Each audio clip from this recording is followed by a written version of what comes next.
Welcome top news today. Now a foreboding moment looms for his presidency and for the nation.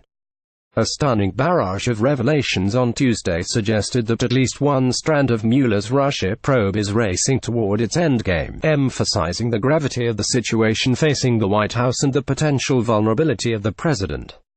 Mueller's request to question Trump, and news that his team has already interviewed fired FBI Director James Comey and Attorney General Jeff Sessions, indicate that the special counsel has a clear picture of where he is headed in what could turn into an obstruction of justice case, legal experts said. It's possible that Mueller is closing in on his determination about what obstruction looks like, whether it is a criminal offense in his mind, whether it is an impeachable offense, or whether it amounts to nothing, Michael Zeldin, a former senior aide to Mueller at the Justice Department, told CNN's Brooke Baldwin. Tuesday's bombshells came amid new signs that Trump is still pushing up against constitutional norms in his conduct toward judicial authorities usually seen as independent of the president. The current FBI Director Christopher Wray threatened to quit, a source familiar with the situation told CNN, after coming under pressure from Sessions to clean out senior leadership figures dating from the Comey era who the president believes are biased against him. The development was first reported by Axios. The Washington Post reported that Trump had asked then-acting FBI Director Andrew McCabe, who he voted for in the 2016 election, in an introductory Oval Office meeting, and criticized his wife's Democratic affiliation, in a move that infringed customary treatment of a civil servant. And there are signs Rick Gates, the former Trump campaign staffer who pleaded not guilty in October to 8 charges of money laundering and failing to register foreign lobbying and other business, may be ready to cooperate with Mueller, CNN's Caitlin Palance reported Tuesday night. And on a day of intense drama, efforts by Republicans to discredit the Russia probe gathered pace as the White House said Trump was ready to declassify a memo written by GOP committee staff in the House claiming misconduct by FBI officials investigating the president. 4 Trump associates have so far been charged in the Mueller investigation, but there is still neither proof of wrongdoing by the president nor indications of the special counsel's eventual conclusions. Yet the prospect of the President of the United States testifying to the investigation would lift the intrigue to an unprecedented level, and would be a spectacle not seen since Bill Clinton's grand jury appearance 20 years ago that led to his eventual impeachment over an affair with White House intern Monica Lewinsky. The fact that Mueller's team has already spoken to Comey and Sessions and now wants to talk to the president suggests the investigation into whether Trump obstructed justice by asking the former FBI director to go easy on former National Security Advisor Michael Flynn and then fired him when he demurred, is at an advanced stage. CNN also reported last week that Trump's former top political advisor Steve Bannon had struck a deal to be interviewed by Mueller's prosecutors. It seems to indicate that the investigation is in its 11th hour, said Jens David Olin, a professor and vice dean at Cornell Law School.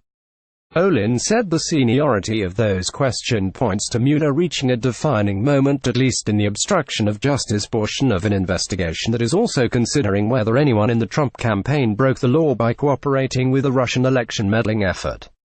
We are at the top of the heap politically with Steve Bannon. We are at the top of the heap in terms of law enforcement, in terms of the Attorney General and the former head of the FBI, said Ken Cuccinelli, Virginia's former Republican Attorney General. It strikes me they are getting near the end of gathering all their information, and then they're going to have to process that and make some decisions about how to proceed, Cuccinelli told CNN. The interview request suggests that Mueller is proceeding in classic fashion, working his way from the broadest point of the investigation to the key figure, with Trump at the tip of the triangle. Trump has consistently denied any collusion with Russia, has said he did not obstruct justice in firing Comey, and has branded the entire episode a hoax and a witch hunt against him. The fact that Mueller has come this far does suggest that he believes at the very least there is something there in the possible obstruction case, Olin said. I don't think it is just out of an abundance of diligence. He's doing it because he sees something problematic with Comey's dismissal. If there is truly nothing there, it is very easy to investigate it because there is just nothing to grasp onto. The latest reports shed new light on Trump's potential exposure, noting that the special counsel's office has indicated it wants to talk to Trump about Flynn's exit and Comey's dismissal. The Washington Post also said Mueller was interested in Trump's efforts to remove Sessions and to pressure him into quitting, quoting a source familiar with the investigation as saying the special counsel wanted to assess whether there was a pattern of behavior by the president. Still, as Mueller has shown, for instance in surprise indictments and plea deals last year, no one outside his investigation can accurately assess his intentions or its scope. We also don't know if it will lead to anything at all. Sometimes you get to the end of an investigation and you have the final interview to check the box, a former U.S. Attorney Preet Bharara said on the Situation Room on Tuesday. It may be that this will lead to something very significant and earth-shattering and earth-shaking for the country. It also could be something they are just putting to bed. Trump's lawyers could offer written answers from the president to the special counsel's questions, a step many legal analysts suspect will not go far enough for Mueller. Another option might be a formal interview with Trump's lawyers present, which would allow them to restrain the star witness, who is often voluble and imprecise and economical with the truth, in a way that could lead him into jeopardy from Mueller's crack team of prosecutors.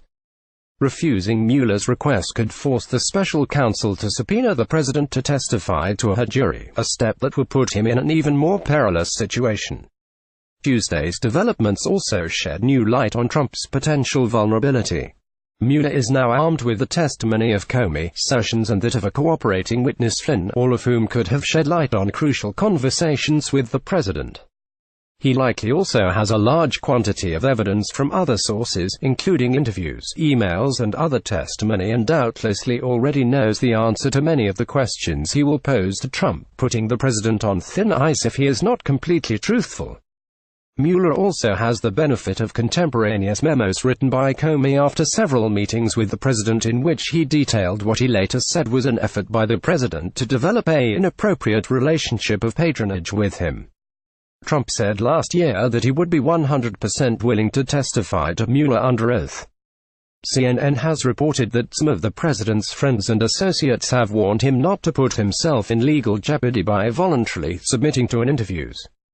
Earlier this month, Trump appeared to walk back on the prospect of meeting Mueller.